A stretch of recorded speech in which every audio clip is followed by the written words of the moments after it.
Welcome back to our channel, A Whole Lot of BS. And for those who don't already know, a whole lot of BS just stands for me, Bree, and my mom, Susie. And for those who are watching, you may know that we're in the same room. Yay! So we are officially welcoming my mom back to Canada, where I may get to hold her for longer. She's officially moved back, so you might be seeing us in the same room from now on. Yeah, it's exciting stuff. Today's topic is really exciting for me, and we're going to do a drum roll. Things that no one has ever prepared you for. So, when we're talking about this, we're talking about it from a completely different spectrum. So, I'm on the one end being a 20, 25-year-old, and my mom being in the 60 category. what? No way. So, we're going to be talking about our different experiences at where we're at right now, but the same kind of questions. So let's get started. So, number one that we really never prepare for is parents getting older. If I'm going to start this conversation off, my parents, so my mom is 65. No, I'm only 62. My mom is 62 and my dad is also in his 60s. Nope, he's 59. Wow. I've been telling people You're the wrong age for so He's long. aging me. So the difference is, I think, as our parents are getting older, as someone who is 25, I never know my parents' ages. Based on what I feel about my parents getting older is that I notice there's certain things that I'm asking them more advice on. My friendships with my parents have grown way more than when I was a kid, especially because now that I'm older, I can understand all the experiences and, oh gosh, the life things that you go through that my parents would be able to help me more with now that I am 25 and my mom is 62. And from my perspective, the challenges that I encounter as parents get older, it's health concerns. And health concerns include things like, my mom had a stroke a few years ago, and not being able to walk around with her as much as we used to, go shopping together. Usually I have to be much more cautious in terms of how we go to different places, getting her in the car, out of the car. That takes some time. And so, aging parents, I know there are a lot of people out there that's experiencing it. In fact, I think it was last week, we had an event where two people couldn't come because their parents were ill. And so it's a reality. That's something that we really never prepare for, because when you're a young person, you think your parents are going to be around forever and you look up to them. But that's not the case. They do get older and health issues become a problem. Yeah, unfortunately, I still look at my parents as people that are immortal, right? I don't think about those kinds of things, right? Because that's not my reality as of yet. And God forbid, I don't want that to be a reality anytime soon. I don't think I'm prepared for it, honestly. And it's sad because there is times that I hear people my age going through grief with their family, lost loved ones, parents, immediate family, where I can't say that I can sympathize or empathize with them because I've never experienced that. And I don't want to experience that. So right now I look at my parents as they're invincible. They're like these superhero people because they've been through it all and they're so wise and all these good things that you think about your parents. But my experience right now versus your experience right now are two different things. Because yes, Nana, she's been through a lot and she's a strong woman, don't get me wrong. She's still walking and she's still dancing despite the stroke. But I can understand how what you're worried about versus what I'm worried about are very, very different things. I understand. And one of the things I would say that can help alleviate some of the challenges for the future is having these conversations with your parents. Because, yes, they could end up in a retirement home, a nursing home. And so being prepared is important. Having conversations that deal with things like wills and estate planning. What are their health requirements that, if there is certain decisions that need to be made, where do they see themselves in the future? Do they want to be living in an environment where they're getting assistance or they want to stay in their own home. There's so many different conversations that should happen early as opposed to waiting till the last minute, because then you'd have to get things like power of attorneys to be able to have health decisions made, and it can be very confusing for elderly parents. So our advice is have conversations about these things early on. And then my word of advice for people my age, I would say to cherish every moment and become friends with your family now, your parents now, because later on you're not going to have that easy of a time when you're worrying about other things. So be friends now, have conversations now. Yeah, I agree. And this is not for everyone because there's lots of elderly people out there that are much more healthier than I am. I see it, right? So it's not for everyone. If you've been blessed to age and be healthy, then go for it. Share your secrets with us. So, number 2 on the list is children becoming adults. And I can go first because I've lived and seen my 2 children become adults, select husbands and wives, and get married, buy their own homes, and so forth. What I've noticed is as they get older, I, as a mother, had to stay back and accept some of the decisions that they made. When they were younger, I can say, no, don't do that, or stop it, or, be careful. Now I ask more questions. What are your thoughts about it? How do you see this turning out? What's the goal in the long run? And try to bring them to a realization that they're making a decision that could impact their lives for a long time. So it's a different way of approaching as the kids grow up. So my end of the spectrum would be being a child who's becoming an adult. And oh my, do I have so many stories. I just called my parents the other day because there was bugs showing up in my house. I didn't know what they were because I was not used to seeing them. And it was just learning that there's certain things as you become an adult that you have to keep on top of. So my number one thing right now, for those who have listened before, I am a homeowner at 25, and I'm slowly learning the different processes and the different maintenance that go into it that I didn't know before, and I didn't know would be a stress in my life. But as something as simple as, for example, my dryer just broke down, the timer stopped working on it, and we needed to get a new one. And it's like, my gosh, now I have to think of the connections that go into it. And at the store, they asked, oh, is it a gas or an electric? I don't know what that means. I later learned it's an electric. I guess you would know if it's gas. So no, it is an electric dryer. And God bless my husband's grandma. She ended up gifting it to us for our shower, which was awesome. That was one thing that I went and had to deal with. And just becoming an adult comes with more maintenance, I find, and more things that you learn at different stages in your life that you wouldn't have even thought about as a child. It's true. I remember when I used to say, enjoy your childhood as much as possible, because I know when you were young, and I think I was the same when I was growing up, I wanted to be an adult so much. I wanted to be in the room with the adults and I wanted to make adult decisions. And now I look back and I think, oh, I wish I had enjoyed it a little bit more.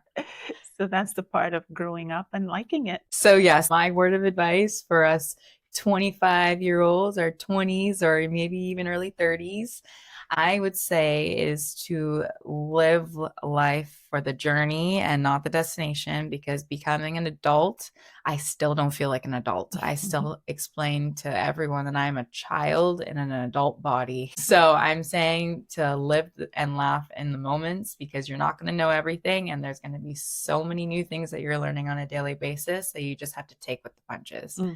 I agree. Our next topic is marriage changing over decades. So I've been married for 27 years now. That long? Wow, 27. How old am I? 25? Okay, I guess that makes sense. Yeah, good for you. Yeah. And so over time, the marriage changes. I remember when I first got married, I used to think that it's such a long time down the road. We've got so many experiences to experience. And when I look back, time has gone by very fast. So, what I've learned is we need to still take the opportunity to spend time with each other. It has to be intentional, it can't just accidentally happen. It's okay to have date nights, plan going out and enjoying each other's company. The difference now is that before I used to think we had an argument that maybe this is it, the marriage is going to be ending. And now I look back and I realize no, marriage is a commitment. Yes, you have your ups and your downs, but together we can solve problems. So I am newlywed, for those who don't know. It's official. For someone who is, I guess, younger time frame, our idea of marriage, I would say, is pretty similar. It probably does depend on the type of family that you grew up in. I do believe in marriage as a long-term commitment and that there is no ships to sail off of. We burn the ships, we burn the bridges that you can walk off, right? Mhm. So we're stuck in it for life, is what we say, and become friends. What's the saying? Be my friends when things go left until they become right. I know. I listen when people talk. So I definitely agree with that. I can say that's the same on our end here. And as well with being intentional with the dating, like we can keep things flirty, we can keep things fun, even though we're married. We're still young at heart. We can still go out together and get drinks and have fun with our friends and whatever that may be. I find this is a conversation I'm having with a lot of older people because they're like, "You're so young, and you're married, and don't you want to have fun?" And I'm like, "I am having fun. Yeah, this is the best time of my life right now. I don't have to do the garbage anymore. It's great. I'm just being a girl." So, yes, no, I think that it definitely is the way that you look at it because I think that when people my age think, oh, I'm getting married, I'm going to have to be locked down. That's not necessarily the case. That's never the case. If you have the commitment and if you have the communication with you and your significant other, nothing really has to change other than the fact that you have a paper and you can't jump ship. Mhm. And that's, I think, the biggest thing in marriages is those two things, the commitment and the conversations and Mhm. communication. But other than that, I think those are the two biggest changes for marriage. And then also learning that you have to do more laundry because just so much laundry. This is why the dryer broke. No, it's double everything, right? For sure. Uh, the next one is regarding retiring from a career versus starting a career. You can talk about the start. So, with the starting of a career, I just graduated last year from my program and started my career in dental end of last year. So, I'm just under a year. So, I'm officially started, or I would say in my career, but I definitely have a lot of imposter syndrome. And I've heard of this from many younger adults talking about their experiences that we feel like we don't know what we're doing still, but as an adult and as someone who's in a career, you're kind of thrown into it. There's, yes, a training portion or a learning curve, but I find even after that, you still feel like you're kind of just figuring it out as it goes. I'm still feeling like I'm figuring it out as I go, despite being in it for a year now. It sounds like it's a long time, but because it's the beginning of my career, my long term career, it feels like there's way too much to learn and I'm not even touching the surface. So I think right now, in the beginning stages, I think a lot of imposter syndrome is normal from what I'm hearing from everyone else.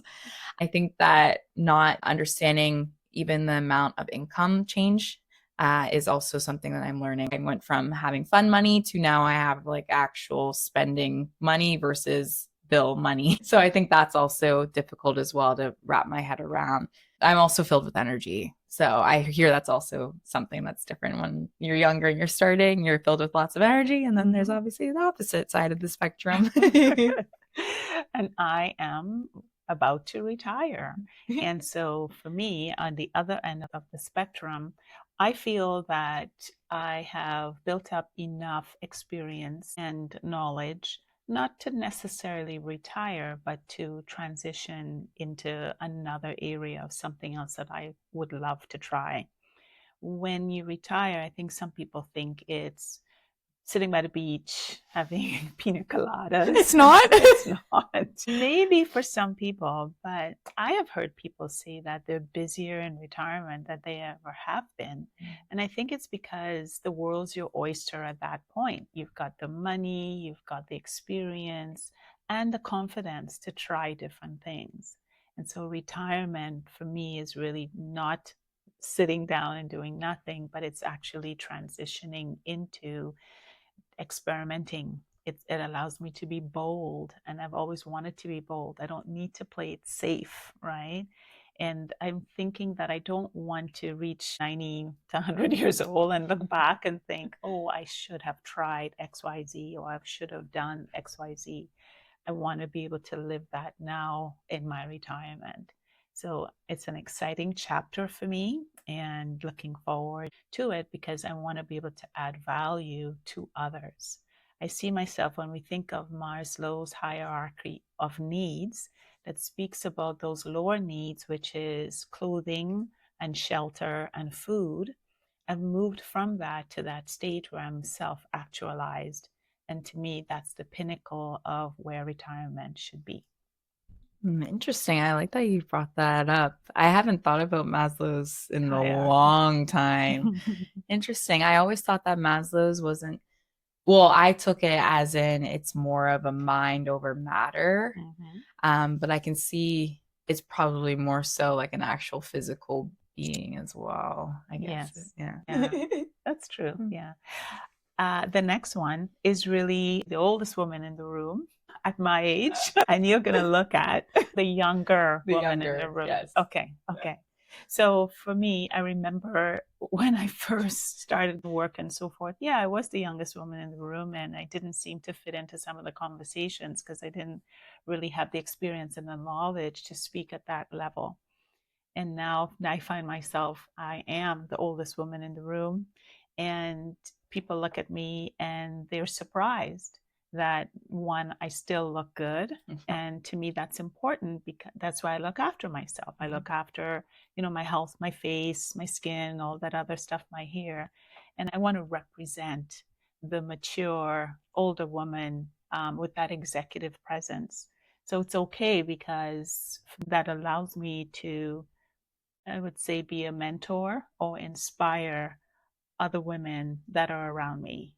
And that's being the older woman in the room. Being the younger woman in the room, I find that because I have a lot to prove, I definitely hold myself higher or try to hold myself higher.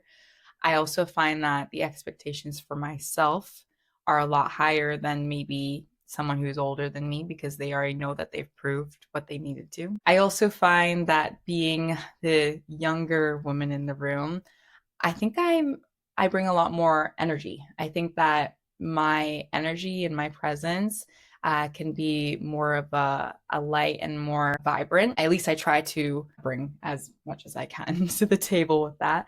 But I do find that being the younger one in the room, I am sometimes trying to get into conversations that I know have no clue about. Mhm. Right.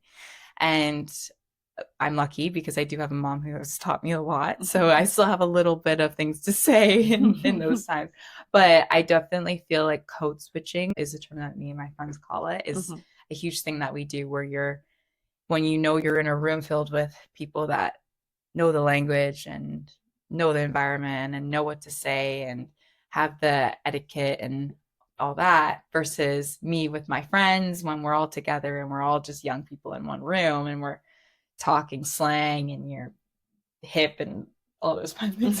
I think it's different because you code switch and you become someone who you want to be, not rather someone that you are right now either. Right? We're a lot more fake it till you make it. Mhm. At least on my perspective of it. Yeah, I do say though that the main thing, whether you're the older woman in the room or the younger woman in the room, being authentic is important Mhm. because people can see right through if you're being fake. Mhm. And it's important to check in with yourself and ask yourself, am I being my authentic self? Mm. If not, then definitely an opportunity to understand, why am I not being my authentic self? Mhm. Is it that, I'm trying to be something that I'm not? Is it that I'm trying to fit in? Is it that I don't feel that I should be here in the first place?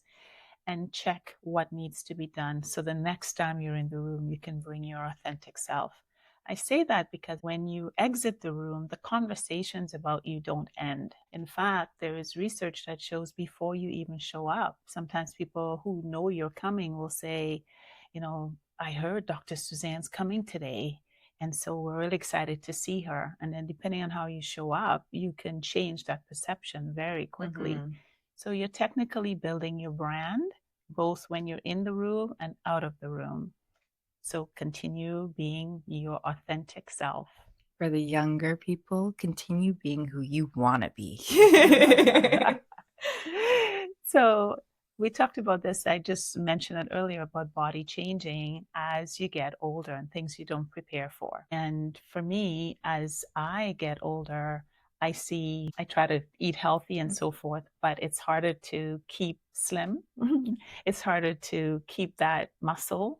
We do lose muscle every day and faster as you get older. So eating the right foods. I eat a lot of protein. I don't really focus as much on carbs or even fats, but I do focus on lean protein. And that really helps in terms of keeping that lean muscle mass. I drink creatine, I drink protein powder, all those in an attempt to maintain muscle and continue building my strength. But with that said, it's you can feel it. I can feel sometimes if I sit too long, my hips will hurt when I stand up, or if I lift weights too much, next day I'm in pain. Now, some pains are inflicted because of what I do and the decisions I make. But I tell myself it's either pain from working out or it's pain from doing nothing. Mhm. And I prefer to be in control of the whole situation. So certainly changes in the body that is unexpected, but we try to control what we can control. So, as a younger perspective on it, my body changing, quote unquote, is me more so sculpting. So, when I look at myself, I try to think of what would I want to look like in the next couple of years. What can I do to make me feel confident, right? And I find that my body right now is forever changing. It's in its dynamic stage where if I work on one thing for a long period of time, then I'll see the growth in that. If I work on another thing for a long period of time, I'll see the growth in that. So I find right now it's very customizable.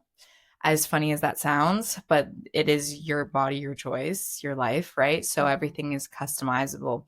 People in my age range right now, I find are experimenting with if it's tattoos or we're doing fillers or things like that, right? And find that right now it's very much what I am trying to do is what I can achieve.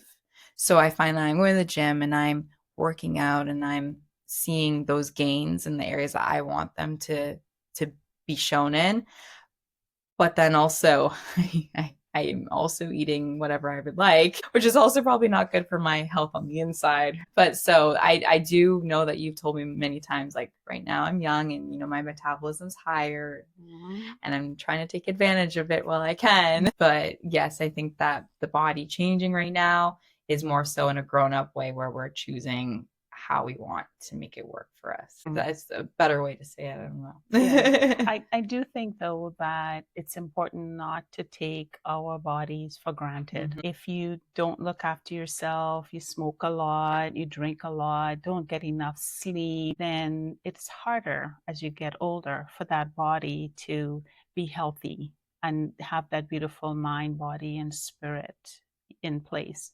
So I do believe that it takes work, and it's an investment in who you are as a person and in your well-being. So if you have to make a choice between having that extra spoonful of ice cream and cake or something, or maybe a yogurt, choose the healthier choice, right? And that's what I've done in my life and continue to do. I'm still trying to learn to do that. Still trying. Here and there, I will think of those words and I will, if I have my cake and I have my water, maybe I'll go for the water sometimes. Have you heard the saying of let your food be your medicine, or you can have your medicine be your food? Oh, look at you with these sayings now. Do you want to pull them out now? But it's true. It's a choice. It's okay. We have a saying where there's this big thing going around right now. It's called girl dinner. Have you heard of this? Girl dinner? Girl dinner. Okay, tell me the A girl dinner is, so if you're hungry and you need to eat, but there's a bag of chips right there, or if there's sleep, you can just sleep and that's your girl dinner, or if there's water, that's your girl dinner. So it's something that's not actually dinner and it's probably not beneficial for you, but it's the easiest thing in that moment right now. And that will be it for the night. Oh, wow. Okay. Yeah. So last night I had a bag of popcorn. That's your girl dinner. I was at the movies though. That's interesting. Okay, so next, a final thought is confidence isn't permanent. I can start. So, my confidence, though I'm 25, I am learning that my confidence comes in different aspects. So, before when I was younger, and I'm learning this is changing over the years, before it was primarily in looks. When you're in high school, it's primarily how you look. Now, I'm finding my confidence is in my brain. So, confidence right now is in the brain for me. What I am and who I am as a person in my head and who I portray outwardly. If I glow from the inside out, that's what I want. Not necessarily being someone who looks good on the outside, but is like a shriveled up grape on the inside, right? So I want to shine and radiate confidence in a way where even if I walked around in a plastic bag and that's what I chose to wear for the day, I will still shine outwardly because of my aura. And that's what I want. That's where my confidence is for right now. I agree. I believe that confidence definitely comes from inside out, and it comes through being, as I talked about earlier, being authentic. If you are your authentic self, then there's nothing to shrink from. You can still shine from within out, and others will see it. They'll know that, you know what, whether you're wearing a plastic bag, whatever it is, right, it's that you're showing up and you're showing out. And I do see sometimes where people pretend to be confident. You've seen it where people, they're dressed up and they try to walk in and be all there, and it's not real. So again, being authentic allows people to see the confidence in you. Now, confidence goes up and it goes down, but it's how do we stay resilient? So, resilient means that even when things are not going the way you want them to go, even when you're in doubt of who you are and what you're doing, being able to bounce back, being able to know that it's within me to continue growing and evolving.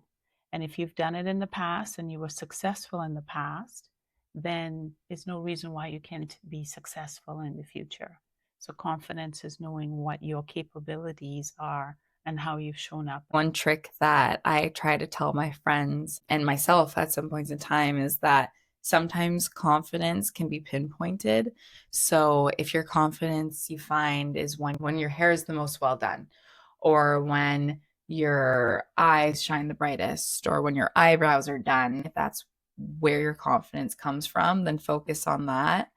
And it could be as simple as how to count from 100 to 1 backwards, whatever it may be.